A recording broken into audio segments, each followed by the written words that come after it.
सभी को मेरा नमस्कार। तो दोस्तों, आज हम आपके लिए संकट चतुर्थी व्रत में, जो कि मंगलवार के दिन है, उसमें हम आपके लिए हनुमान जी महाराज और गणेश जी महाराज से जुड़ी हुई एक अनोखी कहानी लेकर आए हैं। तो प्रेम से बोलिए हनुमान जी महाराज और गणेश जी महाराज की जय हो। दोस्तों, शिव पुराण और लिंग पुराण के अनुसार हनुमान जी और गणेश जी भगवान के बीच एक बार ऐसा भयंकर युद्ध छिड़ गया था, जिसे शांत करवाने स्वयं महादेव जी को प्रकट होना पड़ा। यह युद्ध क्यों हुआ और इसे शांत करवाने के लिए भगवान शिव जी और माता पार्वती जी को क्या करना पड़ा, यह एक पौराणिक कथा है। गणेश चतुर्थी का त्यौहार इस बार मंगलवार के दिन शुरू हो रहा है। ऐसे में हमने सोचा क्यों ना आपको आज इस कहानी के बारे में बताएं। यह कहानी असुर महिषासुर के पुत्र गजासुर से शुरू होती है। अब आप यह सोच रहे होंगे कि फिर इसमें गणेश जी और हनुमान जी क्यों युद्ध करने लगे।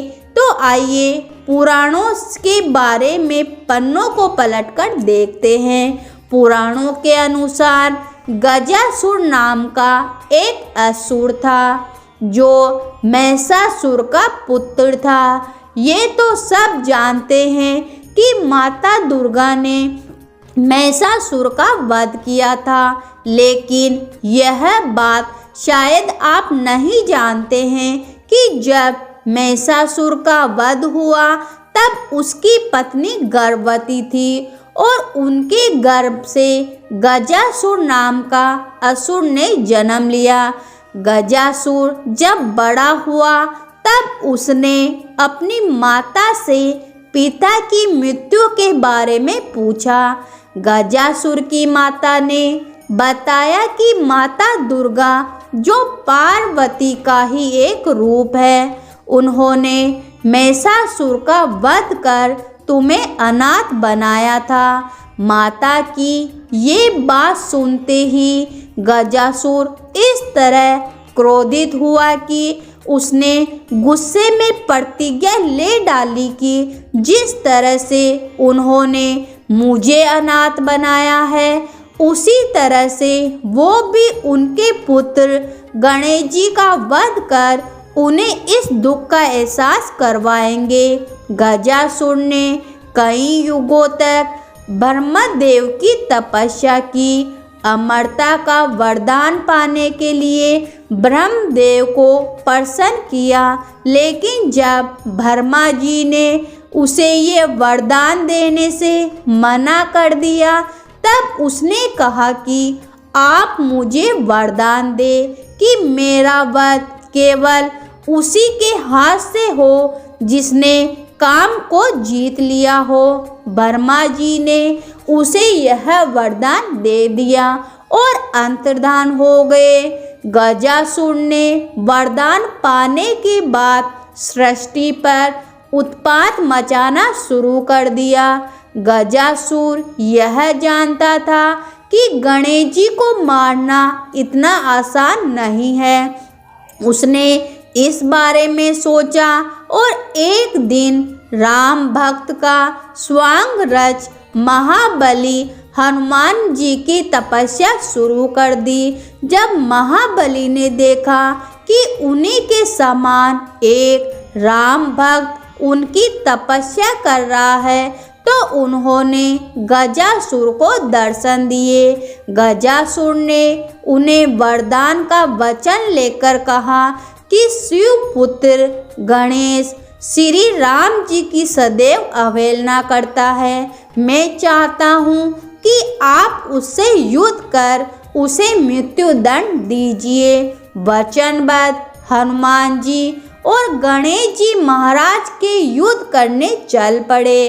रास्ते में उनकी भेंट देवर्षि नारद से हुई। उन्होंने देवर्षि नारद से पूछा कि क्या वास्तव में गणेश रामद्रोही है।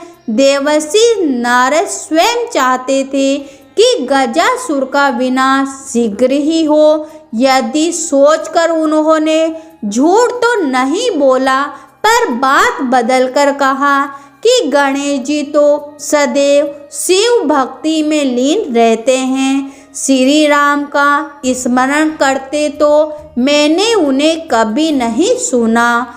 देवर्षि से ऐसा सुनकर हनुमान जी उसे सत्य मानकर कैलाश पहुँचे और श्री गणेश जी को ललकारा। देवर्षि सब जानते थे, इसलिए वो माता पार्वती जी के पास पहुँचे और उन्हें बताया कि कैसे हनुमान जी आपके पुत्र गणेश जी से युद्ध करने कैलाश गए हैं। यह सुनकर माता पार्वती जी महादेव जी के साथ उस युद्ध को रोकने चल दी। इस सब पर पहले से ही गजासुर की नजर थी। उसने उनका मार्ग रोका और हंसते हुए कहा कि हे देवी, जिस प्रकार तुम्हारे कारण मैंने अपने पिता के लिए तड़पा हूँ, तुम भी आज अपने पुत्र के लिए तड़पोगी। महादेव जी इस बात से क्रोधित होकर गजासुर का वध करने के लिए प्रकट हुए। हनुमान जी अपने पंचमुखी स्वरूप के साथ श्री गणेश जी से युद्ध करने लगे। दोनों अनजाने में एक दूसरे से इस तरह लड़ रहे थे कि कोई पीछे हटने को तैयार नहीं था। श्री गणेश जी ने अपना अमोघ अंकुश हनुमान जी पर चलाया तो पवन पुत्र ने अपनी अमोघ गदा को उसके प्रतिकार के लिए चलाया। कहते हैं कि जब दोनों दिव्य शस्त्र टकराए तो पूरी सृष्टि हिल गई। इतना ही नहीं, इसके बाद श्री गणेश जी ने अपनी सूंड से हनुमान जी को जकड़ लिया और फिर पवन पुत्र हनुमान जी ने अपनी पूंछ से विघ्नहर्ता को जकड़ लिया।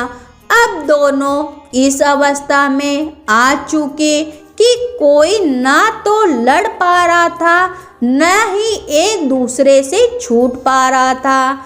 गजासुर को वरदान था कि जिसको काम को जीता होगा वही उसका वध कर पाएगा। वो जानता नहीं था कि केवल भगवान शिव ही हैं जिन्होंने काम को जीता है। ऐसे में शिव के हाथों गजासुर का वध होना नियति थी। काल के वश में आकर जब गजासुर महादेव जी से टकराया तो उसकी सारी शक्तियां मानो समाप्त हो गई। उस असुर का अंत समय निकट आया देख कर महादेव ने तत्क्षण अपने त्रिशूल से गजासुर का मस्तक काट दिया। इस प्रकार उस अन्यायी असुर का अंत हुआ। भगवान शिव जी और माता पार्वती जी के साथ उस स्थान पर पहुँचे जहाँ गणेश जी और हनुमान जी युद्ध कर रहे थे। महादेव ने उन दोनों को मुक्त किया और समझा बुझाकर उस युद्ध को रुकवाया। तब माता पार्वती जी ने हनुमान जी को गजासुर के छल के विषय में बताया और यह भी बताया कि वो असुर महादेव जी के हाथों मारा जा चुका है। माता ने कहा कि राम और शंकर में कोई भेद नहीं है, दोनों एक ही हैं। जो दोनों अलग अलग समझता है उन्हें किसी की भी भक्ति प्राप्त नहीं होती है। इस तरह माता पार्वती जी और भगवान शिव जी की वजह से हनुमान जी और गणेश जी का युद्ध समाप्त हुआ और दोनों के बीच सुलह हो गई। हिंदू धर्म में हनुमान जी और गणेश जी भगवान की बहुत महत्वता है।